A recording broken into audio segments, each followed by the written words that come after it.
how's it going? So this morning I want to take you on a very brisk tour through the cut flower garden, kind of an end of season tour. I meant to do this a little earlier. In fact, it was supposed to freeze last night and I thought that it was going to take a lot of stuff, but I don't think it actually got down that low. My phone last night said it was supposed to get 32, but I don't think it dipped below 34. And everything, like I just stepped outside the door, everything out here looks pretty good.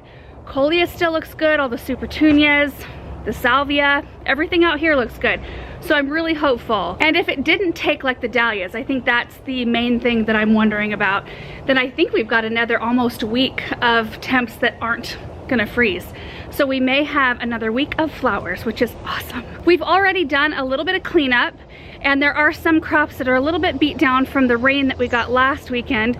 But overall, this has been an incredibly satisfying project and I'm super happy with it. I just can't believe the amount of produce that came out of this dust bowl of a space out here.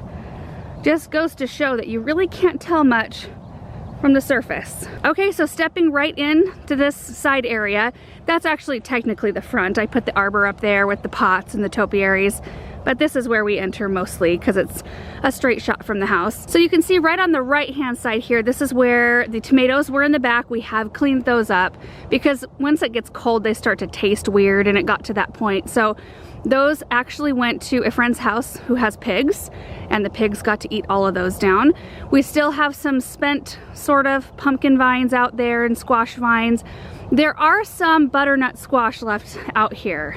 I came back through last night and harvested like 57 more pumpkins that I didn't see when we initially harvested, which brings our total to over 400 pumpkins and squash just from this 40 by 60 foot space. Like, that blew me away. But you can see like right in here that the squash just aren't quite ripe. They're not very big, but I think we'll get these picked today and brought in. Sometimes they'll color up and kind of ripen, like that one will probably. There's some more like right there and over here. And then there's my poor Cusha squash that got lodged in the fence. And you know, I could cut it out. That's probably what I'll do. It's not like I can lift the fence up because there's another run of metal. So it's actually growing in between two runs there. Poor thing. And then the front space up here had the watermelon and cantaloupe, which have already been removed. And I want to say that we had upwards of 200 cantaloupe come out of this space, and probably anywhere, oh boy, a lot of watermelon, like 75, maybe 100. I mean, it seems like a lot, but there was a ton. I mean, one harvest day, when we did that video of harvesting watermelon, how many did I get that day? A lot. And that was just the tip of the iceberg to what we actually harvested out here. It's just incredible. So that's that square right there. This is kind of broken up into 4 squares. This square up here is still looking gorgeous. It looks like everything is fine. Like, because I know pentas are you know, quite susceptible to cold temps, and these look really good. This is our proven winter section right here. This little section starting here to the back of the sunflowers and then over to play in the blues, and then here. So the front part of these 3 rows were the only plants in this entire space that I planted as plants rather than seed. So we've got the Gallardia here, the heated up yellow, heated up scarlet, prolific, big, massive plants. I highly recommend these. They're showstoppers. They look awesome even when they're out of bloom. Like, look at this right here, spent bloom. Looks just as awesome and really interesting as the blooms itself. Of course, plain the blue salvia is one of my favorite annuals ever, and I've incorporated quite a number of those blooms into bouquets. The Angelonia right here, we did super blue and super white. I learned that I don't think like as much moisture as the rest of these plants, because you can see that their leaves have turned a bit yellow.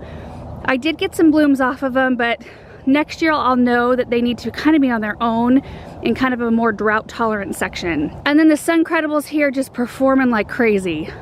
Aren't those gorgeous? Like, these sunflowers over here, long gone. These are still rocking. Look at those. Well, here comes Russell. Hey, Russell. How you doing this morning, bud? Hey. Well, you're warm. You've been in the sun somewhere, huh? Meteor shower verbena looking amazing. And then this is the Sunstar Rose, I think, or Sunstar Pink pentas. I can't remember. This one struggled a bit when I very first planted it. It got scorched, and I don't know if maybe I should have eased its journey from the greenhouse to the full sun. But I haven't had that problem before, so I'm not real sure, but they rebounded and now they've been blooming for a long time. Moving kind of down this way, we've got some peppers, which have been crazy. I harvested some bells last night just because I thought that we were gonna have frost. So there's still some on the plants here that look pretty good, but they just weren't quite as big and they weren't feeling quite ready. And then we've got the Fire Away Hot and Heavy. These are the ones from Proven Winners, so I do take that back. I did plant a couple of these peppers from plants. The rest of them, though, I started a bunch of these from seed inside. Looks like I've got a bunch ready to string. Isn't that pretty? I just want to like dig that up and put it in a fall container. What do you see, Russell? You're standing weird. Tropical milkweed right here. I started this from seed and it's done really well and it's been really pretty in bouquets. And then this section over here, we've got basil. There's four different kinds here. There's Thai, cinnamon, cardinal. Gotta get close on this one. Look at this cardinal basil. So you can definitely tell it didn't get cold enough to do any damage because the basil still looks really good. And that would be the first thing to look bad.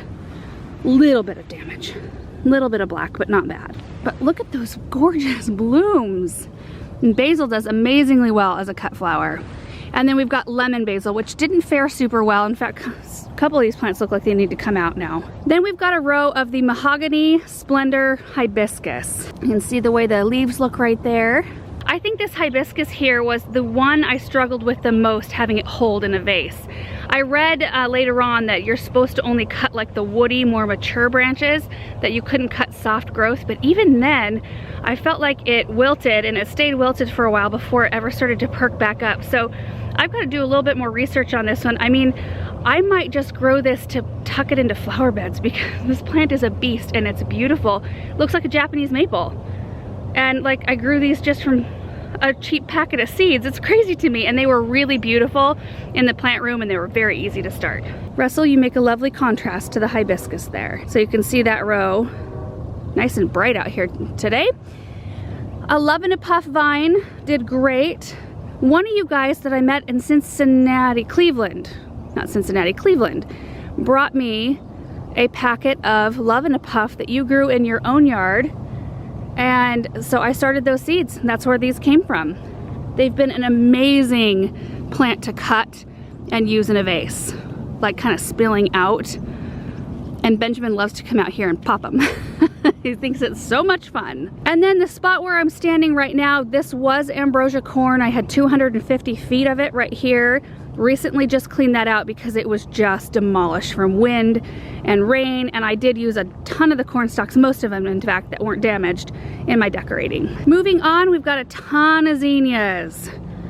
Queen Lime Orange here. These are the Zinderella Peach. Look at this. Look at that patch. It makes me so happy that we have possibly up to a week, 6 days, 7 days left of cutting, because I can just call in the troops and we can get this cleaned out pretty quick. Make a bunch of bouquets. Snapdragons here.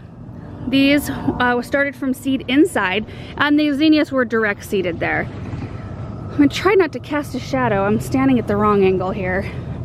These are the Madame Butterfly Bronze with white. Russell. Jeez. He likes to just be right here, huh, bud? I really love this plant, and they just have started, like with the cooler temperatures, they've had another surge of growth.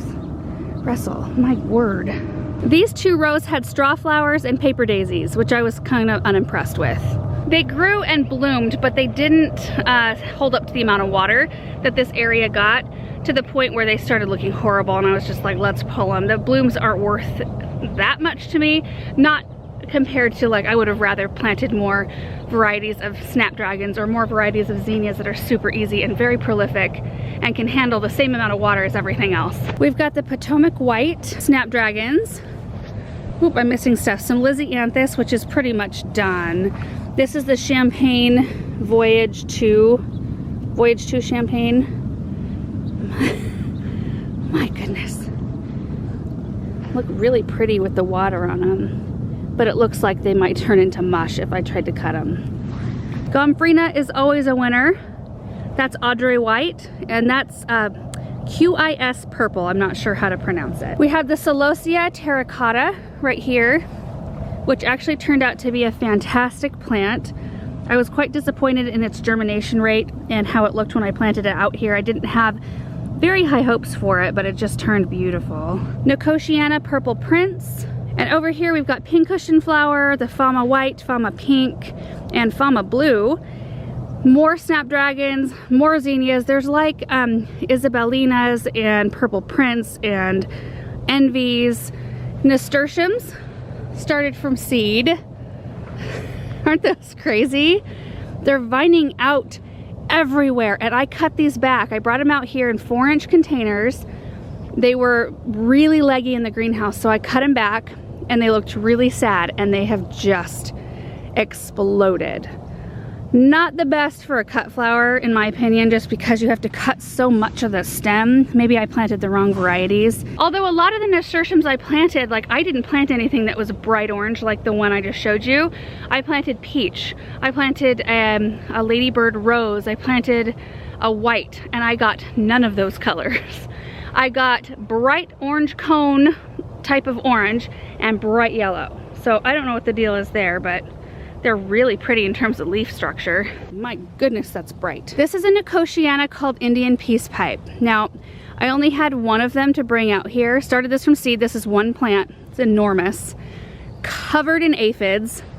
This I left though as a host plant. I haven't sprayed a single thing out here. Not one single insecticide, no herbicide, nothing in this entire space. So when I noticed that this was attracting aphids, I thought, well, that's kind of perfect. I'll leave it. It's big. And the aphids haven't bothered a single other thing out here. So I just let it go. Just let it look like this. Can you see all those aphids? I feel like that's a better method of control than constantly spraying. It would have made for kind of a weird cut flower anyway. Doesn't that look like kind of difficult to work with? There are some flowers that just have like this big loose structure that I'm like, I don't even know. I'm not experienced enough in the floral realm to utilize that. So perfect, perfect situation for me. Over here we've got the tongue tickler, Spilanthus, I think. I just grew this in the milk jug or the water jug, winter sowing method, just for fun. Because the packet said that when you chew on a bloom or a leaf, it's a 3-minute mouth experience. Or crazy 3-minute mouth experience, something like that. I did not enjoy the experience. The plant looks cool, but I probably won't ever eat one of those leaves or blooms again. Couple more up here. I've got Lady Godiva Orange Calendulas, which the Nicotiana has been such an aphid attractor that they have stayed away from the calendula, which is crazy. Usually calendula is another host plant for aphids, and these are totally clean. Look at those orange flowers. Gah! Then we've got Chrispedia, which is this super cool bloom. Look at that. I started these from seed inside. There's like, I don't know, 10, 15 feet of them right now. They produce these really pretty icy blue leaves and these super strong long stems with the yellow spheres on the top. And they dry like this. They dry and maintain their color, so they're amazing for cutting. I did deal with a very short bout of mealybugs right when I brought them outside from our plant room. I just spent some time squishing them, honestly. It was just one tray of plants, and I just thought I'm gonna sit here for a minute, squish all that I can, and that seemed to do it because I haven't dealt with anything on these plants all season. And then the last one I wanted to point out was the Rudbeckia here. Sahara is the variety, and it's the most gorgeous blend of colors. Yellow and kind of that dusty mauve, red, kind of just very, very fall. There's orange and apricot in there. There's some doubles, look at that. They're so amazing. And they hold forever in a vase, and they bloom their heads off. And that's the thing I was actually impressed by in this cut flower space, because I don't have a ton of experience in terms of knowing what to plant that's only a single cut, you know, only a single use type of flower versus those that keep producing. And most everything I put in here was like stuff that just keeps blooming all season long, except for stock. I had a little bit of stock that think the plants might still kind of be there, kind of. They dwindled out. They're more of a cool season spring flower. And I don't think that those keep producing, or they didn't for me, because I had one cutting from them and then they kind of just fizzled out. Worth it because they smell amazing and they're beautiful structure. But I was really happy that most everything in this space just kept on going. Behind me, sunflowers. So they did amazing. 1,700 feet of sunflowers, 24 different varieties. There are some flowers still. Like if you want to like plow through this patch, you can find them. In fact, there's one variety up here that looks like it's got a second wind. See those right in there? Just a shorter variety. I don't remember what variety they are, to be quite honest with you, because like I'm not gonna plow in there and try to look at the tag. But they've dwindled out. It's some type of a hedge sunflower because they're multi-branched. They're beautiful, and they just started to bloom again. Ruby Moon hyacinth beans, bless this vine's heart. I actually went and bought some green twine so that I could tie twine right in here and help it climb. And I totally didn't do it, obviously. You can see that they have made their way to the top up here. I didn't have enough plants to plant the ends, so I just planted up front here. This one, I don't know what happened to it, but it started to suffer a few weeks ago. No big deal though, because I kind of knew we were nearing the end. It's been amazing though. It was full of blooms and full of these pods right here, and climbed without any help from me. And this patch has just been such a joy. Even though it looks like this right now, the birds are just loving it so much that it's fun. It's fun just to sit out here. Like I stand out here and watch the birds just fluttering around, eating the sunflowers. Really, really fun. I think my takeaway on the sunflower patch, now, you know, I did not amend the soil one bit for these sunflowers. They didn't get any biotone, they didn't get any land and sea compost because it was getting so late that I was just like, we gotta get these in the ground. Otherwise we're gonna miss out. So they've had zero amending. They are in completely native soil here. Kind of goes to show you that, like, I wonder, like I amended everything over here lightly. I amended the pumpkin patch area, but kind of makes me wonder what would have happened had I not touched any of the soil with amendments, if everything would have done just as good. I don't know. Sunflowers though typically don't like a lot of fertilizer or very fertile soil. They're very adaptable to, you know, like crummy areas. And this spot does get full sun all day long. I think that's another thing that benefited me in this area. All these things, they want to soak up as much sun as possible. But I wouldn't space my sunflowers as close together next year. I did my rows, like I did 3 runs of drip tape, and then I did 3 feet in between each like grouping of drip tape. And that's just not enough when you have big sunflowers and they're kind of like Velcro. The leaves are very rough. And so when they got bigger, it was hard to walk through without feeling like I needed to suit up in some kind of long sleeves. And when it's over 100 degrees when you're wanting to pick these sunflowers, that doesn't happen. So some of the sunflowers right in the center, they got left to their own devices because I didn't want to go in there and pick them. So I would probably space them out like maybe 5 feet between them next year. I also learned about different varieties. I grew, you know, a lot of the pro cuts, that they're a single stem sunflower, a lot of hedgers, a lot of like old-timey open pollinated varieties, and they were all really different and interesting. I think the one, I posted several pictures, and the one that you guys seem to like the best was called Pro Cut White Light. I actually found that to be a beautiful sunflower, but probably the weakest sunflower out here. It's like in the middle of the patch being supported by a bunch of other plants, and it still was the first one to flop. I didn't stake anything out here, and the blooms didn't last quite as long as some of the other ones. So anyway, it's just those little things that you pick up every year. I don't know. Every year you can get a little bit better by those little things that you learn. All right, let's move on to our last section right here, and I'm just so thrilled that the dahlias survived the night because there are still so many beautiful flowers. I was giving bouquets away yesterday. My mom came, picked a big bucket last night, and so now I have time to get the rest of these harvested, and they're just so pretty. They're just like the most gorgeous things. Lots of different colors. I did find that the pom-pom type, like this type right here, these hold longer in a vase than the bigger, more fluffy dahlias. This one's called Claire Obscure. A lot of these I'd have to look to remember what they're called. This is a gorgeous one. It's huge. You can just see I'll kind of pan through this area. I think the most prolific ones were the white ones here, either Snowbound or Snow Country. I think they were Snow Countries. And the Cafe au Laits, which, beautiful, one of my favorite colors, and the one I probably used the least, which is crazy to me.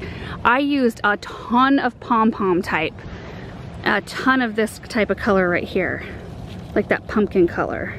I do have a favorite though. Let me see if I cut them all or if I left some out here. I just was drawn to a specific one. Yep, it's this little one right here. It's part of a mix called Cafe con Leche, so I don't even know what the exact variety is, but I love how rounded the petals are, how clear the color is, and it's kind of it's almost like a mix between a bigger dahlia and a pom-pom. So it's more open than a pom-pom, and they do get bigger than this. I cut some bigger ones yesterday. I just couldn't remember how many of them I cut. But this is actually one of my favorites. Our staking system worked really well, so we did T-posts with some white nylon rope, which we tied very tightly. And we've only had to stake a couple of them, honestly, which is surprising. So as they grew, if anything started to lean over, we would use a little rubber. It was like kind of like a soft tie, like a softish rubber covered wire to lash the stems to the string. And as far as dahlias goes, I usually plant a few every year, but like 10 or 15. Never on this scale. So this was a really fun experience just because I feel like you have so much more productivity or success when you have the water system set up, you have the staking system set up, like all your infrastructure is set. And then you can plant so many of the same thing in the same area. The part for me that I never liked about growing dahlias in my flower beds and such is that I had to individually stake everything, and I'm not good at that. It is one of my weaknesses in the garden. I do not stake things well, and I do not label things well. So there are two things I really need to get better at, but when you have all of this stuff set like this, boy, it makes it a lot easier. Russell, what are you looking at, bud? And at the very end of one of the rows of dahlias, I had a bunch of gladiolus. So I had Lemon Drop and White Alaska, which these are still looking pretty good. These are some of the ones I'll be digging. In fact, we'll be digging all the gladiolus and saving those, and we'll be digging all the dahlias as well here after they've had, like, gone through a couple of frosts. And in this last little section here, I mean, the high tunnel back there is just housing some plants that we haven't planted yet that are there for projects. So this last little section I had available, like it was open, I didn't have anything in it, and so I figured in July I did two separate videos. One was July 10th where I planted 10 flowers that you can still plant in July and still expect to see color by the end of the season, which you can see that that worked for most everything. The nasturtiums, I over-soaked most of the, well, I over-soaked the seeds. I'm surprised that these 4 even survived. And then I'll show you the amaranth fail here in a minute. But most of them have color, so I'll run through those varieties here in a second. And then I did my fall crops in this space here. So I just came through and harvested all the corn that was ready last night. There's just cucumbers and carrots and beets and all kinds of stuff. So anyway, we'll just go one row at a time here. So these were supposed to be peach nasturtiums, and had they not suffered and struggled, I think we would have had blooms by now. Clark's Heavenly Blue Morning Glories, both on the obelisk over there and on this trellising system right here. This is the Titan P tunnel, actually, from Gardener's Supply. It worked out great because look at how perfect it was for the size of row. Like, it fit beautifully. And there have been flowers. It's been a little bit too cold though. So like, there's flowers that were popping out here. They're kind of withered up and gone though at this point. So I have seen quite a number of flowers so far. Right now it looks pretty green. Really pretty vine though. And then beyond that we have bachelor's buttons, which are looking a little bit sad after the rain that we had. I think it just beat them down. Doesn't really matter though, because you can still go in there and cut flowers. So let me see if I remember these varieties right. We've got Black Magic, gorgeous dark burgundy. Next is Classic Fantastic. I think that's what this one is. And it's a mix of different blues. So there's a very light blue with a lot of white, kind of medium, and then it goes a little darker and then darker yet. So you can see all those flowers right here. Really nice, long, look at this, long stems. Love that. I mean, you can see right there how long the stems are. And then we've got Classic Romantic. No, I think Classic Magic is next. I don't know, you guys. I'll just show you what they look like here. We've got some really pretty lavender purple here. This is kind of a pink with a dark burgundy in the center. And we've got one that's got a little bit more white. This is classic romantic. So I think this is classic magic, classic romantic. Geez. The romantic is much more pink. So we've got pale pink with darker in the center and then a darker kind of mauve color, but they've done really well. Next up, you guys were totally right when I told you I was planting Tithonia. This is Mexican sunflower, I think. I planted a bunch in here, never thinned them, and you guys were like, they get big. You were right. Can you believe those were planted toward the end of, well, middle of July rather. It's crazy to me. Gorgeous flowers. They've been really fun to work into fall arrangements in particular, and they're so velvety. Like the whole stem and flower just feel like velvet. See if I can get a better look. Yeah, just look at those. That's a monster plant. All of them, monsters. The next row over were sunflowers. There was Sunspot, which are a short, obviously short sunflower with a nice big sunflower head on them. You can see that there. I'm waiting for them to dry down enough to save some seeds. And then we did Sunspot, which is like a teddy bear on this end. So really full double sunflower. They all did really, really well. You can see that they had a lot of blooms. I see one that still looks pretty fresh. Hold on. By fresh, I mean half there, but you can see the color. Then we've got Purple Prince zinnias and Polar Bear zinnias, followed by the Petite Marigolds, which they're prolific. Next up is a calendula called Flashback Mix, which has been a really fun one. Look at the color here. Really beautiful mix of colors. I especially like the one that's more apricot right here. There's some that have even more kind of like a red apricot, pinkish, real pretty. And the Cosmos. So we did 5 different varieties. This one is called Apricot Lemonade. And I hope you guys can see with how bright it is, but it's got kind of like an iridescent pink center and then yellow on the outside. Maybe we can see it better in the shade. Beautiful color. Next one is called Daydream, which I found myself using a lot of. I loved using this really delicate, here's a great example, delicate pink with the yellow center. So I think out of all of them, this is probably top 2.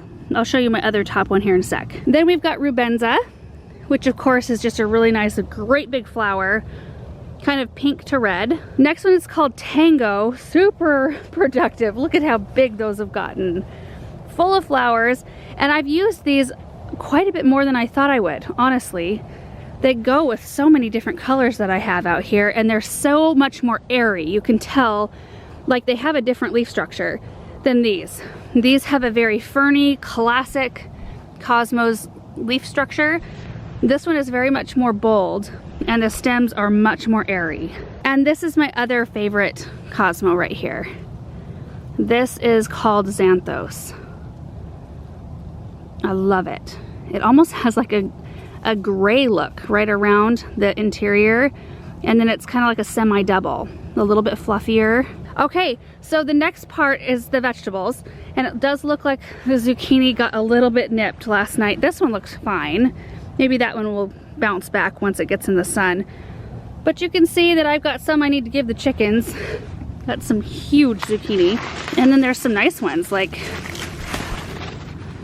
still pulling off tons of produce out of this area. So I had 3 zucchini, one of which you can see here in the center got broken off in a windstorm. I'm thankful that the other 2 even survived, but this one got nailed. Not that I needed the extra zucchini, because trust me when I say it's been hard to keep up with them. There's parsley, flat leaf parsley right there. And this will probably survive quite a bit. Even more if I get some protective coverings out here. The next row is full of cucumbers, which I harvested a lot of last night, and they look a little bit, I don't know. We'll see. These are pretty tender. The fruit that's here feels, well, that feels pretty good still. So we might be okay now that it's gonna warm back up a bit. 4 of the hills are a variety called Telegraph Improved, which is an English type cucumber, very long, slender. Then we've got Suya Nishikis, which are a little bit more curly. They've got more spines on them. Here's one that's a little overgrown right here. Oh, that one's nice and straight. I like these because they're really meaty. They don't have a lot of pulp in the center. I had a couple not take in this row, actually 3. And then I've got 3 hills of pickling cucumbers right at the very end, which I've also not done a bang up job of keeping up on these. That's like the biggest pickle ever. These are kind of nice. Really cute. The first part of these 3 rows, we've got the sweetness corn, which is a 68-day by Color Sweet Corn.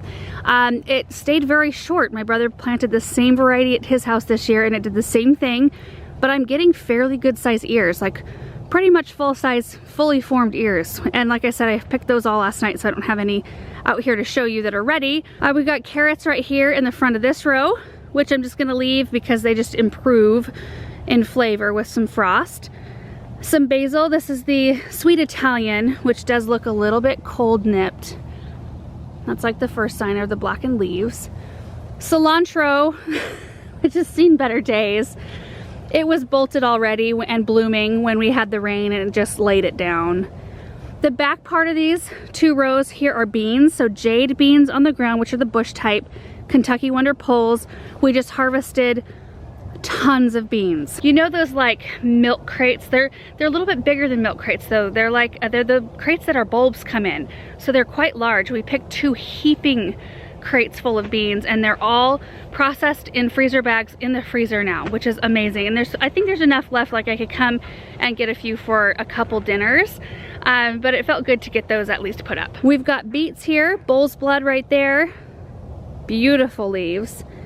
And then we've got Detroit Golden right here. I planted some Progress number 9 peas, which were junk. Look at that.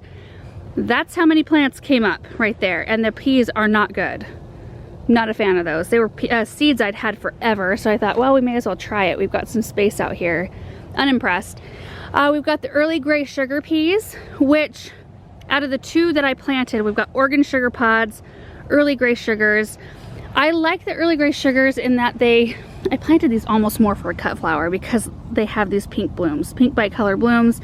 You can see these wonderful snow peas right here. I find that the early gray sugars are only good at this stage, to me. They get really tough if you let them stay on any longer than this. So they have to be very young and tender. Oregon sugar pods are the best pea I've ever had. They've been bearing forever. Like we've had them for weeks and weeks and weeks. They're amazing and they're even good when they get bigger. Like these are a little bit bigger. Typically, like if I saw this pea on another plant, I would just pass it by. But the Oregon sugar pods, I will eat them all. And you can see if you just look at all those peas. I need to get with it and get out here and harvest these. And then my single amaranth that came up as part of the 10 flowers that I planted over here. So I do know now that if you can get the seeds to take, you can absolutely plant in the middle of the summer if your season is long enough and still expect to see some really pretty flowers. But getting the seed to take is another story. Amaranth seed does not want to be covered with any soil when you plant it. It likes light, it needs light to germinate. So when you're planting those seeds out here when it's 98 degrees, it's really hard to keep them moist 24/7 until they germinate. It's also hard too because in this area, everything's set up on the same drip system as is the amaranth, same drip system. So I had to run it for a certain amount of time in order to water all the dahlias and all of that. So I think that some of my seeds probably just washed away because it was too much water. The seeds were just sitting on top of the soil surface. So I learned that I need to put them in their own section, and it needs to be one of those things that I have to be willing to micromanage if I plant it that late. And when you're planting things in this big of a space, micromanaging is not a thing. So that's pretty much it for this end of season garden tour.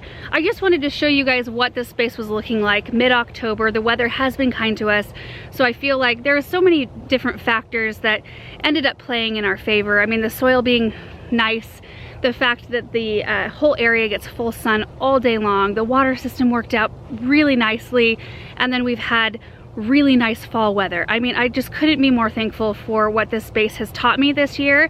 And that's what it was really all about. I have to tell you, I was a little tentative to put this space in because Aaron was kind of like, I don't know if it's worth all the effort to bring water over, and you know, setting up all the ranch panels with the T-post, kind of the fencing system, and putting all the drip tape out. But both he and I have learned so much. We both were discussing this the other day, that we know now like how we want to set up our permanent space. We know how the drip tape works. I know about certain crops and what they're going to need, and how I need to group things differently from year to year to get the best performance. Like put those things that don't need as much water together, you know, in one section. But I wouldn't have known that unless I put everything out here. So, and then also like everything was just so late this year too. I thought, oh, this is just gonna be a disaster and Aaron's gonna be right. But it just ended up being such a pleasant experience, and I've just enjoyed so much sharing it with you guys. So I just really wanted to go today kind of like area by area, row by row, and just show you what it's doing right now. I can tell you this, you do not need a large space to create a cut flower garden. You can get so much productivity out of just a small space, even containers. I mean, up to this year, I've never done anything on this scale. Up to this year, it was just in raised beds here and there as vegetable crops kind of, you know, fizzled out. I would pop some zinnia seeds in, and it was such a fun thing, and I got so many bouquets from that. My whole goal with this space was, one, it was a learning year. I really just wanted everything to survive. I did not expect the productivity out of the space that we got. Had I realized what we would have had going on out here, I would have been able to be better prepared, but that's what the learning year is about. Every year is a learning year, and you get better every year.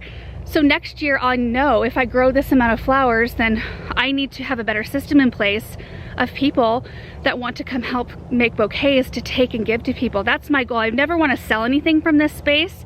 I do it for the love of growing it, number one. I love to try new varieties. I love to grow stuff. I love to see it flourish. It does something for me. It fulfills me in a way. So that's number one. I love to grow stuff. And two, I just would love to give it away. So, you know, this year I wanted to do hospitals and nursing homes, and it just didn't work out that way. We were still able to give away tons of flowers, which was really great, but I still have a ton left. And so that's why I'm so thankful with the frost. We have another week left. I can probably find homes for the rest of these flowers, which makes me very happy. All that said, I hope that it's been fun to see this whole process that we've done this year, kind of trying to capture all of the different steps and show you like our irrigation system, show you what's worked and what hasn't worked, and those things that we've learned. I mean, even if you picked up a tip or two about watering systems, or you've discovered a variety that you want to try in your garden, that makes me happy. So anyway, that's it. I gotta get after some pea harvest. I think that's what I'm gonna do this morning while it's still so nice. Like, it's chilly, but it's beautiful. So anyway, thanks so much for watching, and we will see you in the next video. Bye. Russell, you need to get down from there. You're probably popping holes all over in the plastic. What's your plan?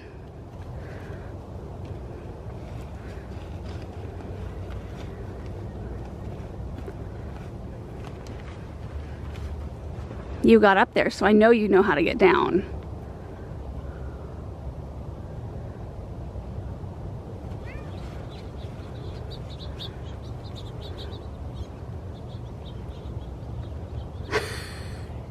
He's so naughty.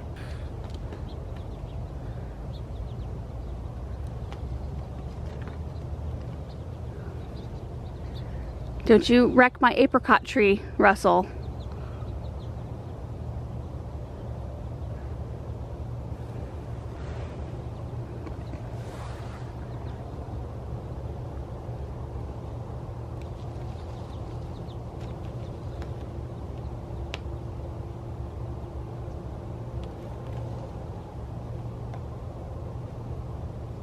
Russell, quit biting the branch.